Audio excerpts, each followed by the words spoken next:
I'm very lucky to be working with John Logan because we kind of wrote the ending together. Together. He wrote it, but I kind of brought my input. I always thought Vanessa deserves to go to the light.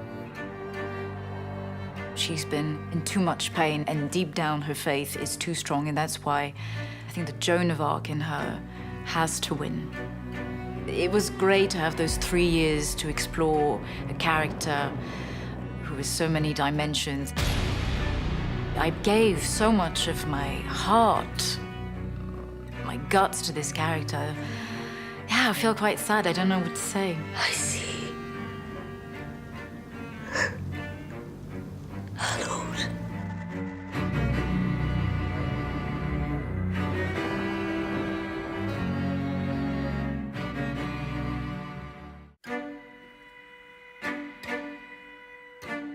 One of the ways we expanded our universe was bringing in new literary characters.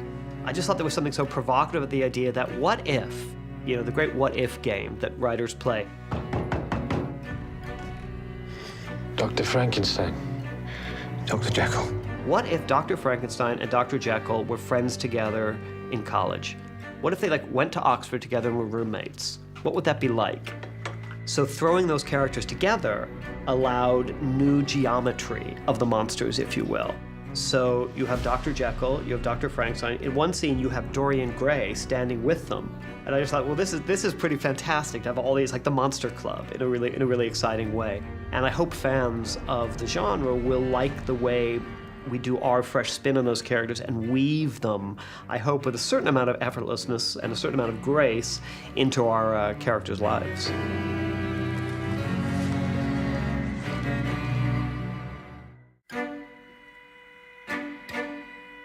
I think he should try and use his knowledge in some way that's not maybe interfering with humans. Maybe all this playing with God, and it's actually he's overreaching himself. It hasn't gone well so far. Your firstborn has returned. Father. So he's got to ask himself, what's the point in eternal life anyway? Maybe there's a reason we all die. Maybe there's a reason that we're not here forever. In a way, I'd like him to get off the smack and start yoga, eating better, stop creating creatures. I think he should travel, read some philosophy from some different parts of the world, and stop thinking that the goal to life is to conquer death. But in a way, I say carry on, because it's quite fun playing all these things.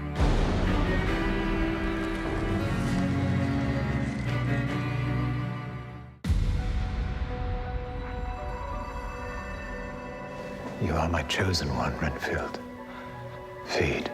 I think Renfield has probably all his life been looking for parental figures. She knows your name, Master. Although he doesn't have much choice when it comes to Dracula, because he's going to do what Dracula says whether he likes it or not, I think it actually does serve an emotional need for him to serve Dracula and to call him Master. Like, he's very submissive, Renfield. He's really screwed up, The only power in his life that he thinks he has is paying a prostitute. That's where he gets his kicks. That's the only power he feels he has. And you get someone so powerful like Dracula, the Master, coming along. It suits him to just kind of grovel.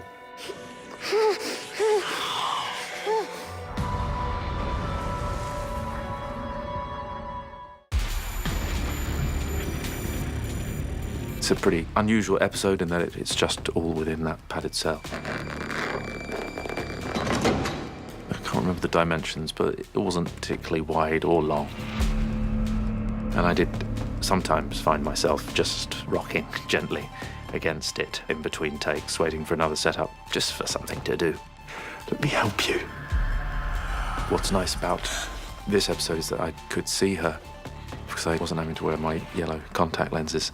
So it was even more pleasure to be able to actually react with somebody, rather than just sort of guessing cloudily what they were doing. The last person you see before the surgery will be someone who loves you.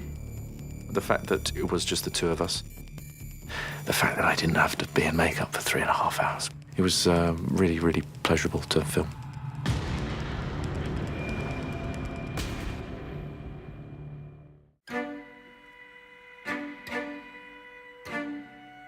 Ethan has been cursed, and whether or not this show has accepted him, whether or not he seems to have accepted himself, he is still kind of a curse. But you could say the same about a lot of the characters on the show. The message of self-acceptance and the message that we all have our monstrous side, or the side of us that we are uncomfortable with.